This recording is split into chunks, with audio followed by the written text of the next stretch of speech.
Bonjour, bienvenue. Il y a quelque chose que presque tout le monde a appris, dont moi, et qui a créé énormément de souffrance. Nous avons appris que les émotions, c'est de la faiblesse, qu'il y a des émotions positives et négatives, que certaines émotions sont mauvaises, qu'il faut les contrôler, les cacher, les gérer, les rationaliser. On nous a appris que si quelqu'un est en colère, c'est qu'il sait pas gérer ses émotions, que si quelqu'un pleure, c'est qu'il est faible, que si on a peur, on manque de courage, que si un homme pleure, il est faible, que si tu ressens ça, c'est que t'es comme ça, qu'il faut toujours rester positif. Et la plus grande de toutes, selon moi, est que les émotions sont provoquées à cause de l'extérieur. Alors du coup, qu'est-ce qu'on fait? Eh bien, on se coupe, on minimise les choses, on minimise ce qui nous arrive, on se force à être logique, on essaie d'être fort, d'être indépendant, et on essaie de dépendre de personne. Mais pendant ce temps-là, intérieurement, il se passe des choses. À l'intérieur de nos corps, il se passe des choses et les tensions s'accumulent, les douleurs s'accumulent, le changement s'accumule et les besoins, nos besoins sont pas reconnus. Les émotions donc deviennent confuses et ce qui était censé nous guider en fait commence à nous envahir. Les émotions qui étaient censées nous guider commencent à nous envahir.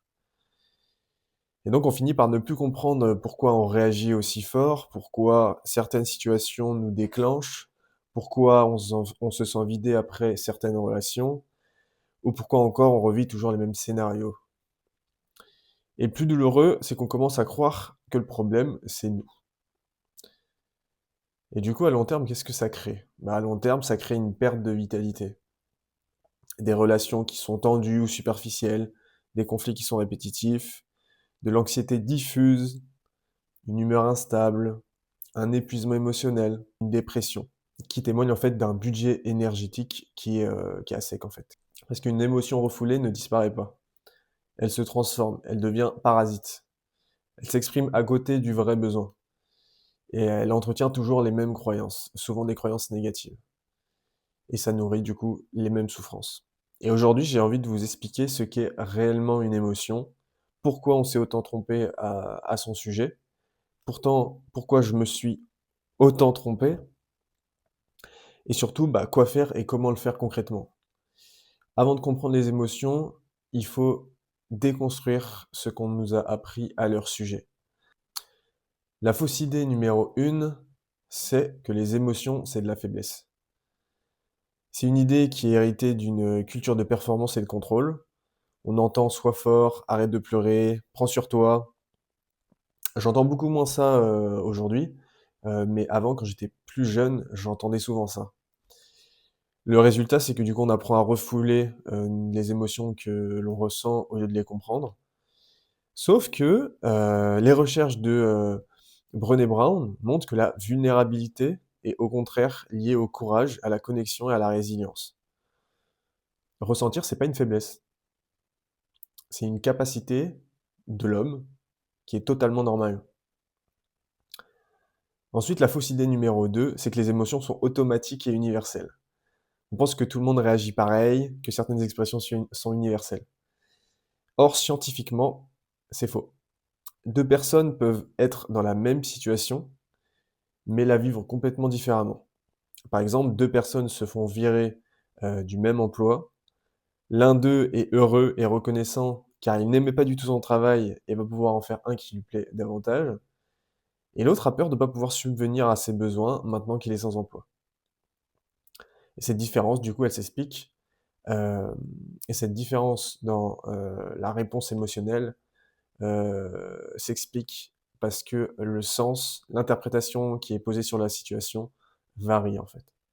Donc non, les émotions ne sont pas, automatiques et universelles. Fausse idée numéro 3, il y a des émotions positives et des émotions négatives. Ce qui fait que quand on croit cette idée, du coup, on classe, les émotions, en 2 catégories, négatives, positives et ça veut dire qu'on les discrimine. Donc la joie, c'est une bonne émotion, c'est une émotion positive. La tristesse, c'est mal. La colère, c'est mal. La peur, c'est mal. C'est des émotions négatives. Mais c'est faux, encore une fois. C'est faux parce que, biologiquement, une émotion, c'est une information. Hem, Par exemple, la peur, elle protège. La colère, elle signale qu'une limite a été dépassée. Et la tristesse, ça accompagne une perte. Donc en fait, ce ne sont pas des problèmes, les émotions, mais c'est comme des messagers, c'est des informations. Donc il n'y a à la base ni émotion positive, ni émotion négative. Il y a simplement des émotions. Quatrième idée, il faut toujours rester positif. La culture du développement personnel, mal compris, a parfois diffusé ça. Mais refuser la tristesse ou la colère au nom d'un mindset positif, ça crée du refoulement. C'est-à-dire que quand tu forces la positivité, ça crée du refoulement. Tu refoules tes émotions. Et refouler une émotion, en fait, c'est un peu comme appuyer sur un ballon sous l'eau. Bah, le ballon finit toujours par remonter. Donc les émotions que tu refoules, elles finissent toujours par remonter à la surface et à s'intensifier. Et tu vois, la vérité, c'est que la vraie solidité intérieure, c'est pas de rester tout le temps positif. La vraie solidité intérieure, c'est pouvoir accueillir toute la palette émotionnelle. Même dans les approches de psychologie positive comme celle de Martin Seligman, il ne s'agit pas d'éliminer les émotions difficiles, les émotions qui sont très désagréables, comme la colère, la peur, la tristesse, etc. Mais il s'agit d'élargir le spectre de l'expérience humaine. Il ne faut pas toujours être positif. C'est surtout quand tu accueilles toutes les émotions, que tu les ressens, que c'est le plus sain pour toi. Fausse idée numéro 5, il faut contrôler ses émotions. Là encore, c'est faux, parce que le problème, c'est que on confond réprimer, éviter, contrôler avec réguler, comprendre, accueillir, accepter, ressentir. Des psychologues comme Suzanne David parlent d'agilité émotionnelle. C'est la capacité à ressentir sans se laisser dominer. Plus tu luttes en fait contre une émotion, plus elle s'intensifie. À l'inverse, plus tu l'acceptes, plus elle se transforme. La fausse idée numéro 6 est si je ressens ça, c'est que je suis comme ça. Par exemple, je ressens de la peur, alors je suis peureux. Ou encore, je ressens de la jalousie, ça veut dire que je suis quelqu'un de toxique. Non. Une émotion, c'est un état passager, pas une identité, comme je l'expliquerai après. Ressentir de la jalousie ne fait pas de toi, ni de moi, ni de personne d'autre, une personne toxique.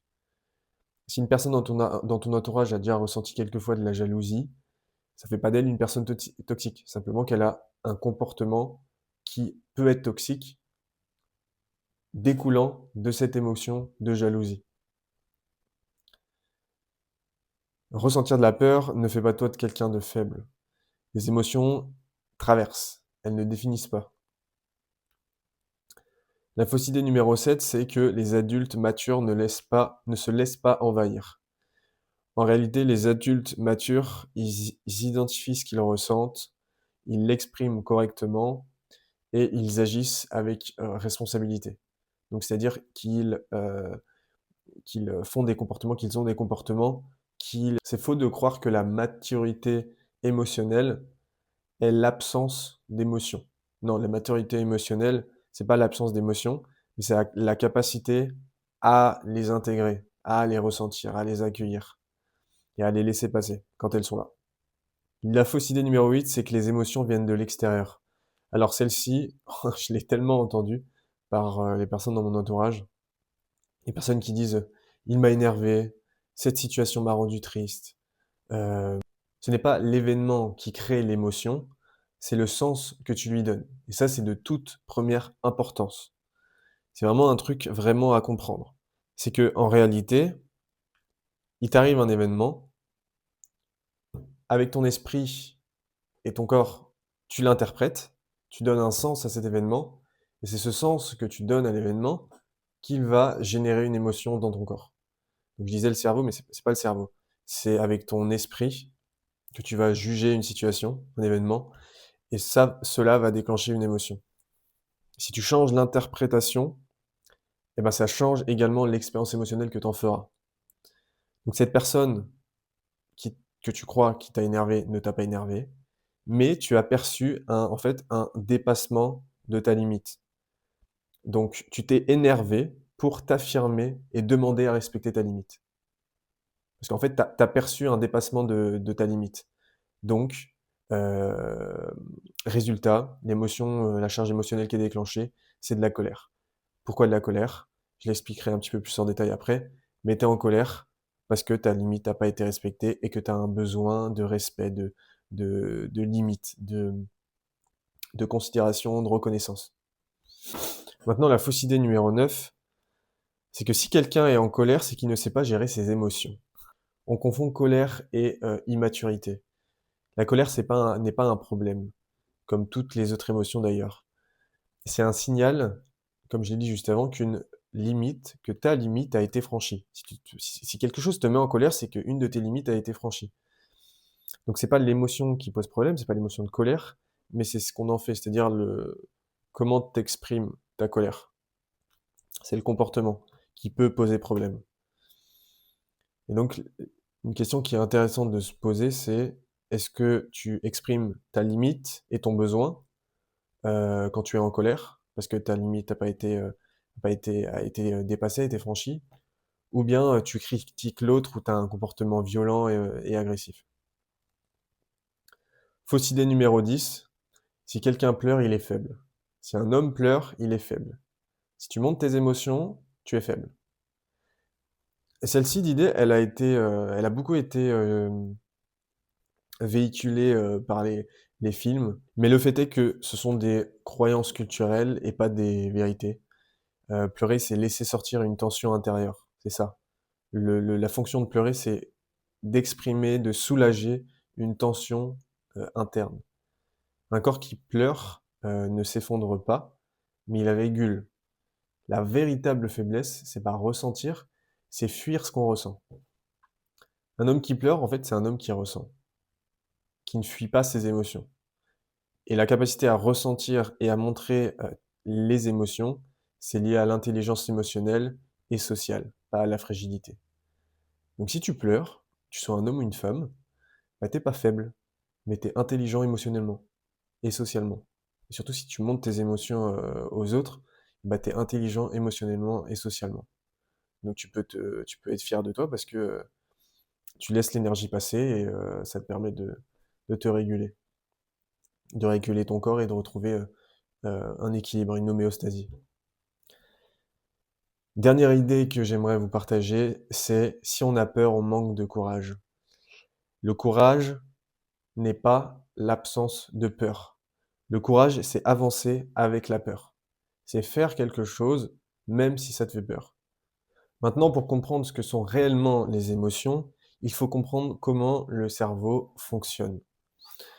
Le cerveau ne réagit pas à ce qu'il arrive. Le cerveau prédit. Il fait des prédictions. Ça veut dire que le cerveau, il fonctionne par des hypothèses. En fait, ce qu'il fait, c'est qu'il analyse le contexte avant même que des événements se produisent. Il analyse en amont.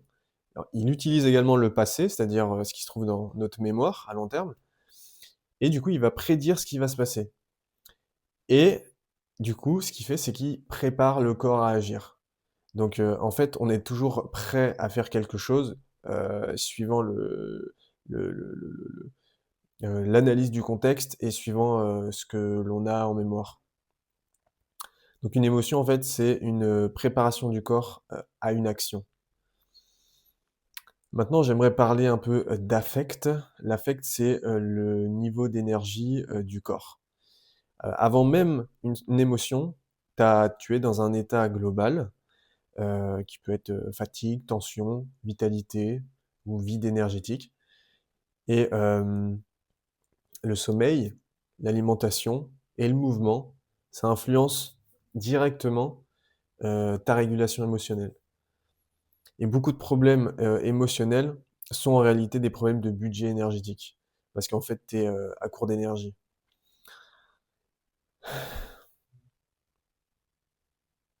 Par exemple, les relations façonnent profondément les émotions grâce à la synchronicité sociale et aux actes de bienveillance qui constituent des économies pour les ressources énergétiques du corps. Les relations toxiques, elles, nous épuisent. Bien choisir son partenaire ou sa partenaire, également ses amis et également très important, ses collègues de travail, ses associés, c'est fondamental pour, ta santé mentale. La dépression, c'est comparable à un budget énergétique épuisé. Des facteurs physiques comme le sommeil, l'alimentation et l'exercice physique sont essentiels, à ton humeur. On mélange souvent tout: émotions, sentiments, humeur, affect, sensations. Pourtant, c'est pas les mêmes choses. Une émotion, c'est une réaction physiologique brève. C'est une réaction qui est en réponse à un stimuli qui est soit externe, donc provenant de ton environnement extérieur, ou interne, donc provenant de ton environnement, interne, c'est-à-dire, tes pensées, tes sentiments, tes croyances, et cetera. Une émotion, elle peut être physiologique, comportementale et cognitive. Elles peuvent entraîner des manifestations physiques telles que, une pâleur, un rougissement, une agitation, un ventre noué, de la chaleur, de la tension, une accélération des battements cardiaques et du rythme respiratoire, une transpiration. Et une émotion peut entraîner également des manifestations psychologiques qui durent peu de temps, des pensées négatives ou positives ou un changement d'humeur. Maintenant, qu'est-ce qu'un sentiment? Un sentiment, c'est, une interprétation mentale de l'émotion. C'est quand ton esprit, il met des mots, il interprète, il met du sens sur une émotion. Ce qui se passe, c'est qu'il y a une émotion qui apparaît dans ton corps, c'est la réaction automatique à un stimuli, interne ou externe. Ton esprit, il observe cette émotion et tu crées une histoire. Tu crées des mots, des images mentales pour expliquer justement cette émotion et ce résultat, du coup, ça donne un sentiment. Les sentiments sont l'expression socialisée des émotions. Les mots qu'on met sur nos ressentis pour les partager avec les autres ou simplement mieux les comprendre. Je vais te donner un exemple concret. Imagine une situation où quelqu'un ne te dit pas bonjour. Ton corps réagit à la signification que tu y poses, c'est-à-dire tes croyances vis-à-vis de quelqu'un qui ne te dit pas bonjour. Et si cette croyance c'est que tu n'es pas important, que tu n'es pas aimé, tu vas donc ressentir de la tension, un malaise et tu vas être peiné. Et ça, il s'agit de l'émotion. Ensuite, tu vas penser consciemment, tu vas interpréter l'émotion que tu ressens, et tu peux te dire par exemple, «Il ne m'aime pas, je ne suis pas important», et cette interprétation, ça devient un sentiment de rejet, un sentiment de tristesse. Un sentiment à l'opposé d'une émotion, c'est plutôt durable et de plus faible intensité. C'est souvent également dirigé vers un objet précis, une personne, une situation animale, un animal, une situation, un animal, et cetera. Même en son absence. Par exemple, la haine est un sentiment de colère. L'admiration et le contentement sont des sentiments de joie. Qu'est-ce que l'humeur? L'humeur, c'est un état diffus et durable. L'humeur est déclenchée de façon lente, c'est d'intensité faible, sans qu'on puisse, le plus souvent identifier clairement un facteur déclenchant. L'humeur consiste en la mise en jeu de pensées à tonalité particulière.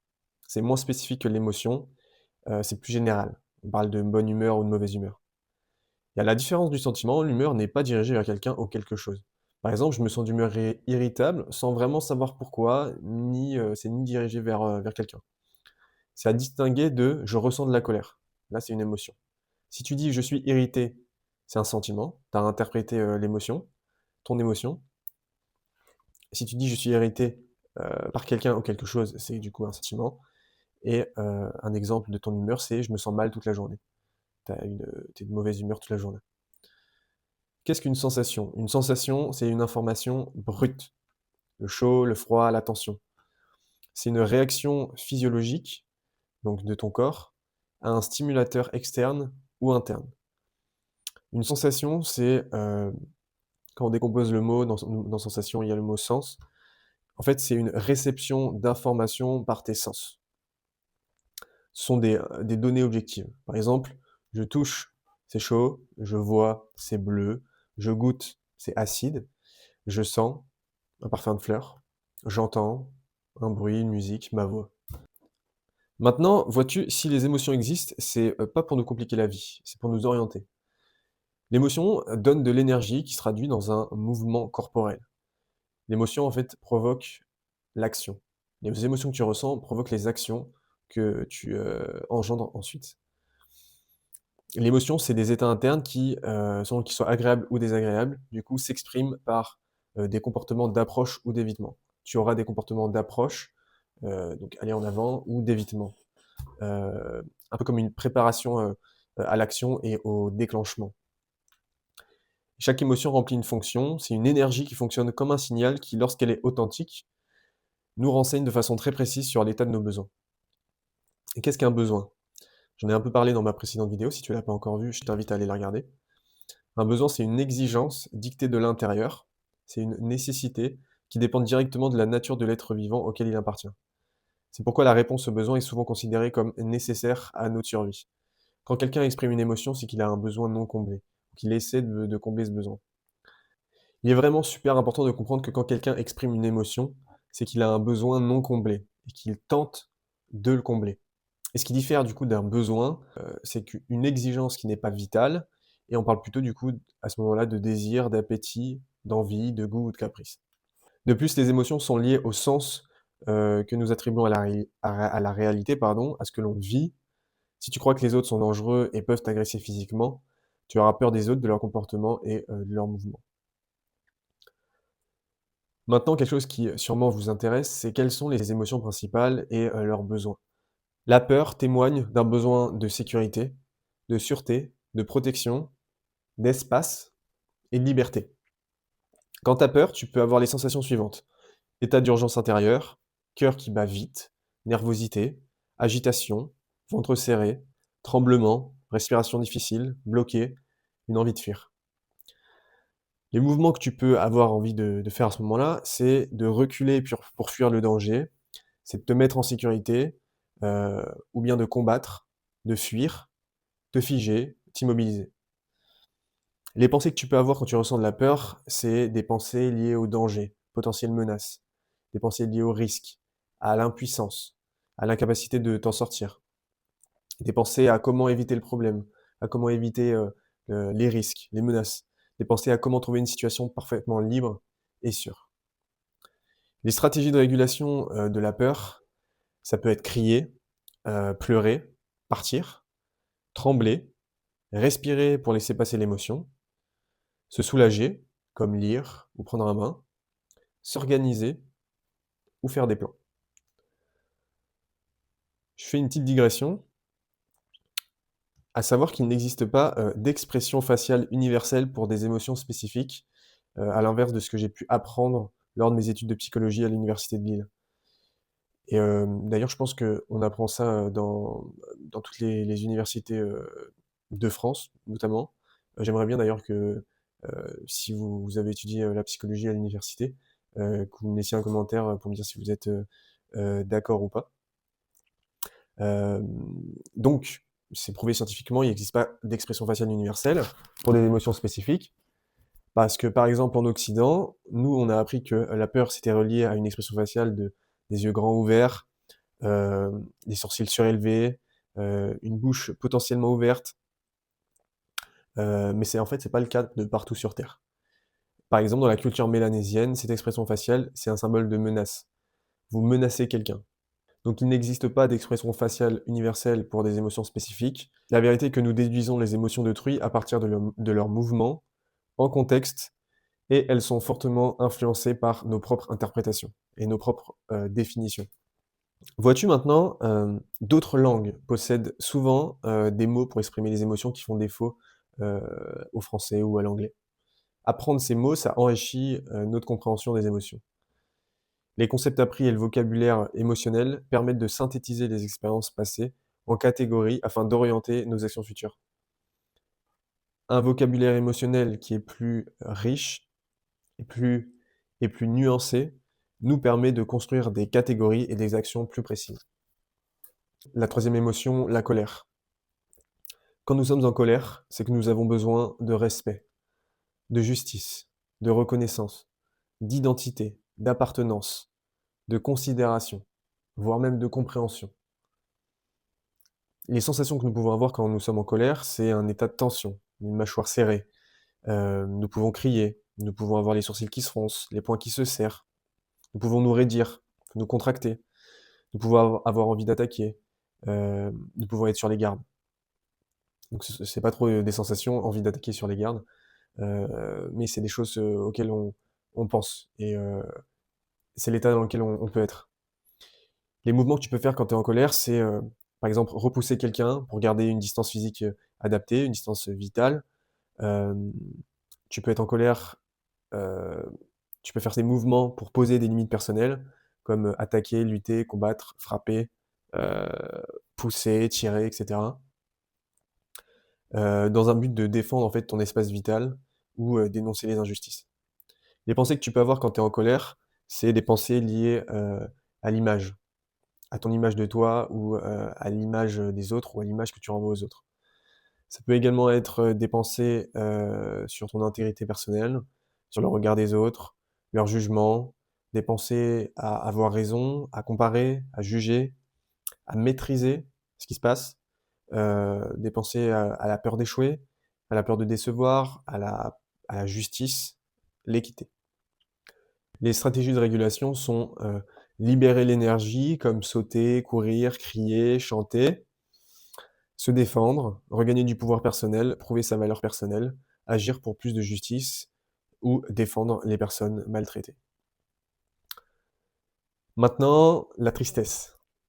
Quand nous sommes tristes, nous avons, potentiellement des besoins de réconfort, un besoin de sens, un besoin de lien, un besoin d'harmonie, un besoin d'initiative, d'action, un besoin de compréhension, un besoin d'écoute et un besoin de contact physique, être pris dans les bras. Quand nous sommes tristes, nous pouvons ressentir, de la lourdeur, de la lassitude, de la fatigue, une sensation de vide, de froid, une gorge serrée, des larmes dans les yeux, heu, une mâchoire qui tremble, une respiration saccadée et une impossibilité de parler. Le mouvement qu'on verra, le plus souvent, que vous verrez le plus souvent, c'est, un lâchement vers le bas, dans le but de lâcher prise et d'attirer de la compassion. Quand nous sommes tristes, nous pensons à être tranquilles, à la solitude, au doute sur soi, c'est-à-dire à quoi bon exister par exemple. Nous pensons aux autres, nous pensons à la personne qui manque ou nous sommes dévoués, aux autres pour donner du sens à la vie. Nous pensons à la spiritualité, au sens de la vie, au réconfort et au contact physique. Nos stratégies de régulation, c'est de pleurer, se replier sur soi-même, trouver du réconfort par des mots, des échanges, des contacts physiques, chercher des explications pour donner du sens à ce qui arrive. Ensuite, la joie. Nous sommes joyeux. Quand nous sommes joyeux, nous avons besoin de partage, de connexion et de célébrer. Les sensations que nous pouvons avoir, c'est, sourire, envie de rire, la légèreté, dans le corps, une sensation d'ouverture dans le cœur, dans le torse, dans le plexus solaire, des impressions d'énergie. On peut ressentir un peu comme une expansion des limites corporelles. Quand nous sommes joyeux, nous, avançons pour partager, pour, communier, pour célébrer, pour se motiver. Quand nous sommes joyeux, nous pensons à la beauté de la vie, à la chance d'être nous-mêmes, ici et maintenant, à l'envie de partager ce moment. Quand nous sommes joyeux, nous avons des stratégies de régulation, encore une fois. Vous voyez que, une émotion, en fait, peu importe l'émotion, elle sera régulée. Que ce soit une émotion qui est désagréable ou agréable, elle a besoin d'être régulée, parce que c'est une énergie intense. Donc, quand nous sommes joyeux, nous pouvons réguler cette émotion pour retrouver un état d'équilibre, d'homéostasie, en chantant, en dansant, en riant, en partageant notre joie, en serrant quelqu'un dans les bras, en entrant en communion, en se sentant appartenir à un groupe. Prochaine émotion, la surprise. Quand nous sommes surpris, nous avons un besoin de compréhension, de certitude, ou bien encore de sécurité. Nous pouvons avoir, le souffle coupé, les yeux qui s'ouvrent en grand, une bouche qui s'ouvre, et tous les sens en alerte. Nous pouvons nous immobiliser pour, être dans un état d'alerte et d'observation maximum. Nous pensons à la nature du stimulus perçu, on se demande si c'est un danger ou pas. Nous pouvons penser à la protection, de notre estime, si c'est une nouveauté ou un changement. Nous pouvons penser à la réalité de la situation, c'est-à-dire si c'est vrai ou pas. Quand nous sommes surpris, les stratégies de régulation que nous utilisons, c'est, crier, reprendre ses esprits, respirer pour regagner du contrôle, sur la situation, sur son corps. Et dernière émotion, le dégoût. Quand, nous ressentons du dégoût, c'est que nous avons un, besoin de protection, de sécurité. Les sensations que nous pouvons avoir, c'est un estomac serré, de la nausée, des vomissements, des hauts le cœur et le nez qui se retrousse. Les mouvements quand nous ressentons du dégoût, ça peut être se détourner, détourner le corps, détourner la tête ou un état de sidération, détourner la tête, un état de sidération, mais encore s'éloigner. Nous pouvons penser à nous mettre en sécurité ou bien, nous ne pensons à rien parce que les pensées, sont bloquées par la sidération ou, la dissociation. La dissociation, c'est que l'émotion est tellement intense que, le cerveau, coupe les connexions et c'est un peu comme un ordinateur qui bug et qui reste bloqué sur un écran, bah, c'est pareil pour, le cerveau. Tu es bien présent, mais en fait, tu n'arrives pas du tout à penser. Tu es en plein dans l'émotion. C'est une émotion qui est trop intense. Les stratégies du coup de régulation quand on ressent du dégoût, c'est, vomir, s'éloigner, fuir, crier, dénoncer ou parler. Maintenant, voici une distinction fondamentale que peu de personnes connaissent, c'est que l'expression de l'émotion remplit 2 fonctions. Elle soulage de la tension en laissant circuler l'énergie qui est contenue et elle permet d'avancer vers la résolution du problème et de nourrir le besoin vital. Exprimer sa peur, fuir, faire le mort ou affronter, ça vise à se protéger et protéger ce qui nous est cher.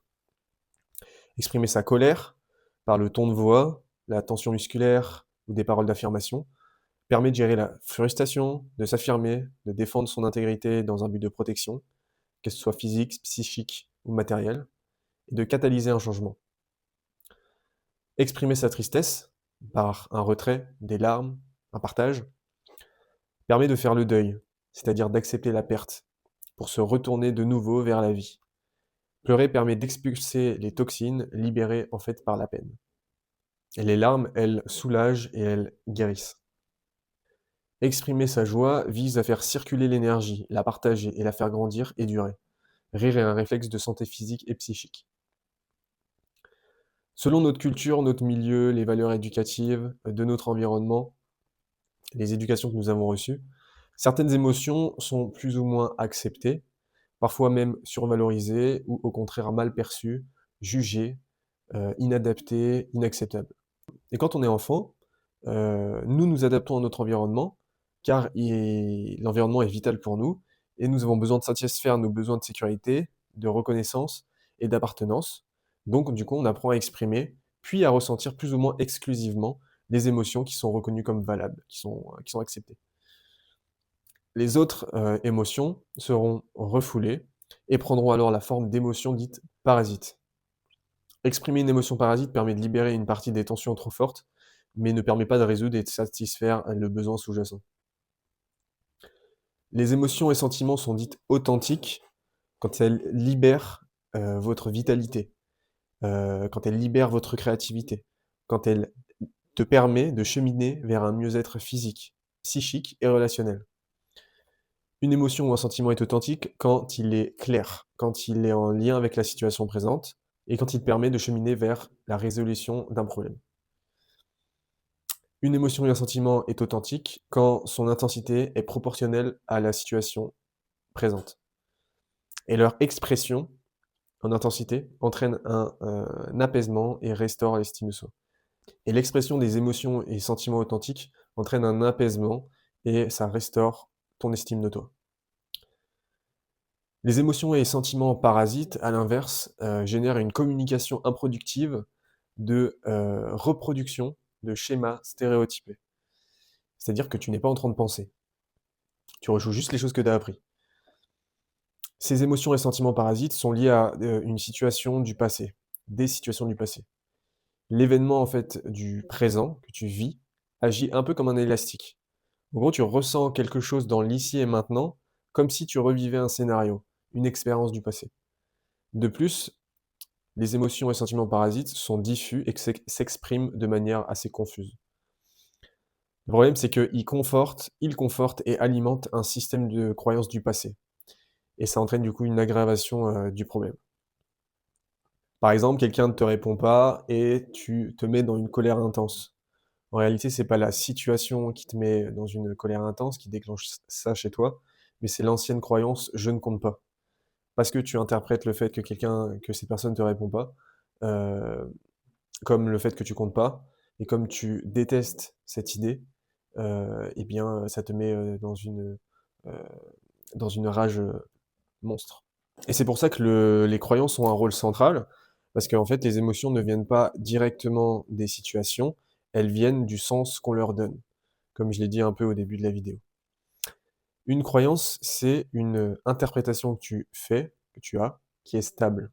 Par exemple: «Les autres sont dangereux», «Je ne suis pas assez», «Je vais être abandonné» ou encore, «Je suis capable, de d'atteindre mon objectif», «Je peux me montrer courageux, je vais y arriver».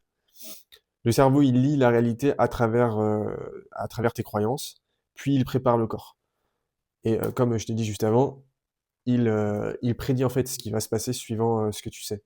Et c'est pour ça que parfois tu ressens de la surprise, parce que tu avais prévu, ou de l'étonnement, parce que, ton corps avait prévu, qu'il allait se passer quelque chose, mais cette chose n'arrive pas. Et donc, peut-être que cette chose, c'est la première fois que tu la vois. Et comme c'est la première fois que tu la vois, pardon, eh bien, tu ressens de la surprise. Et donc, pour réguler cette émotion de surprise, tu, tu peux du coup, être étonné, enfin, avoir comme je l'ai dit plus haut, excuse-moi, je reprends. Tu peux du coup, respirer pour, regagner du contrôle sur la situation, ou encore, tu peux avoir le souffle coupé, les yeux qui s'ouvrent en grand. Tu peux t'immobiliser du coup pour être en état d'alerte et d'observation maximum, pour essayer de bien comprendre, parce que quand tu es surpris, tu as un besoin de compréhension, de certitude et de sécurité. Donc en fait, c'est pas la réalité qui crée l'émotion, mais c'est ton interprétation. C'est toujours ton esprit, le sens que tu mets sur les choses, qui crée l'émotion. Maintenant, je vais te partager les mécanismes invisibles qui prolongent la souffrance, les pièges qui entretiennent la souffrance. Le premier piège, quand j'ai découvert ça d'ailleurs, ça m'a profondément, impacté et changé. Le premier piège, c'est l'auto-persuasion. C'est le fait de se convaincre que tout va bien alors que, bah, ça va pas, au fond. Hem, En fait, l'auto-persuasion, c'est quand on suit, l'approche logique qui nous conduit à ignorer le vécu profond pour obéir aux directives de la raison, ce qui fait que ton cœur ne suit pas. C'est comme si on tentait d'avancer en étant déconnecté de nous-mêmes, bah, du coup, on se sent dépossédé. Un deuxième piège qui entretient la souffrance, c'est l'autarcie émotionnelle. Qu'est-ce que l'autarcie émotionnelle? L'autarcie émotionnelle, c'est croire qu'on ne doit dépendre de personne, qu'on se suffit à nous-mêmes. Sauf que c'est faux. La vérité, qui caractérise l'être vivant, c'est l'interdépendance avec les autres. Surtout, ce qui caractérise, l'être humain, c'est son interdépendance avec les autres. Développer ton parent nourricier, et qui est un des 3 états du moi, heu, de la théorie, en analyse transactionnelle, ça suffit pas, en fait. C'est pas parce que tu es, autocompatissant avec toi-même que, ça va suffire.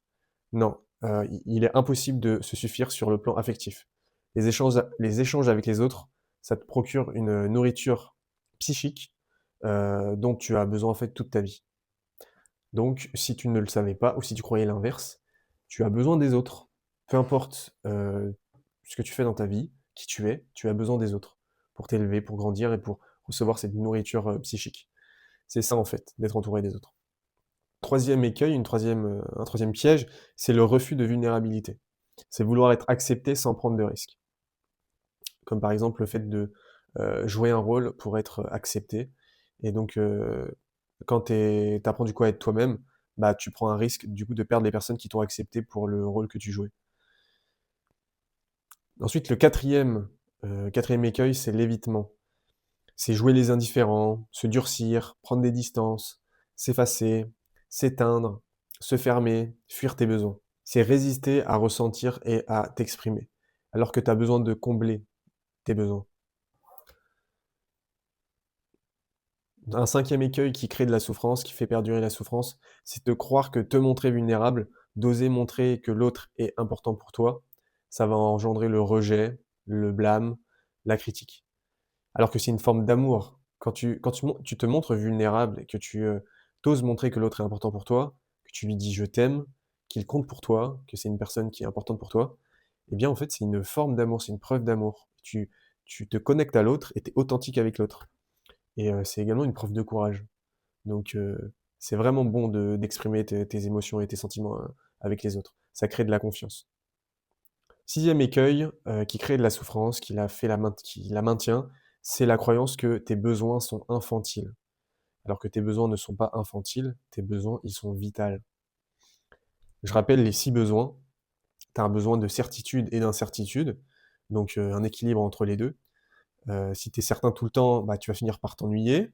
Si tu es trop incertain, tu peux être angoissé être totalement instable. Tu as un besoin de sécurité corporelle, de savoir que, bah, tu vas pas souffrir, tu vas pas ressentir de la douleur physique. Ensuite, tu as un besoin de, reconnaissance, d'importance, de valeur. Tu as également un besoin de variété, de surprise, hem, pour pas finir par t'ennuyer également. Ensuite, tu as également un besoin de connexion, d'amour, de lien social, de lien avec les autres, de contact physique avec les autres. Ensuite, tu as un besoin de grandir, d'évoluer, en apprenant des nouvelles choses, en découvrant des nouvelles choses, en élargissant ton esprit. Et enfin, tu as un besoin de contribuer, de donner, d'aider, de de contribuer à l'élévation de ce monde, l'élévation de la vie des autres, l'élévation de ta propre vie même. Ensuite, 7e écueil, le déni de la solitude. La solitude, c'est une réalité existentielle. C'est à chacun qu'incombe la responsabilité d'assumer sa vie et sa satisfaction. Nous sommes tous responsables de nous-mêmes à partir du moment où nous sommes conscients et adultes. 8e écueil, c'est croire que l'on peut blesser, affecter l'autre, le déranger, l'inquiéter, lui faire de la peine. Ça maintient la souffrance, parce que ça t'évite en fait d'être authentique. Le 9e écueil, c'est d'attendre passivement d'être pris en charge. Personne n'attendra, enfin ne te prendra en charge, chacun s'occupe de sa vie. Et du coup, quelles sont les conséquences à long terme en fait? Bah, en fait, si rien ne change, tu peux accumuler des tensions chroniques, vivre des conflits répétés, être dans une anxiété diffuse. Tu peux également, avoir un épuisement émotionnel. Tu peux, être dans un budget énergétique complètement vidé, donc tomber dans une dépression et tu peux avoir des, problèmes physiques, des douleurs physiques, des maladies, physiques et psychiques. Parce qu'une émotion, ça ne disparaît pas. Une émotion, ça se transforme. Donc du coup, comment sortir du cercle? Comment modifier ses croyances et bien comprendre les émotions? En fait, la solution, c'est pas de contrôler ses émotions, comme je l'ai dit, comme je l'ai partagé au début de la vidéo, en tant que fausse idée. C'est plus simple que ça. Je t'invite à être bien attentif. La première étape, c'est de ressentir l'émotion sans la juger. La laisser être présente durant tout le processus qui constitue sa vie. Et tu verras que l'intensité, de ton émotion te dit à quel point tu es touché. La deuxième étape, c'est d'identifier et d'accepter le besoin, qui sous-tend cette émotion. Quel besoin n'est pas reconnu? Ce besoin ou ces besoins s'imposent à toi. Tu peux décider de les combler ou de ne pas les combler. Mais sache que le raisonnement, la rationalisation ne le fait pas disparaître. Souviens-toi, une émotion, ça se transforme, ça ne se contrôle pas.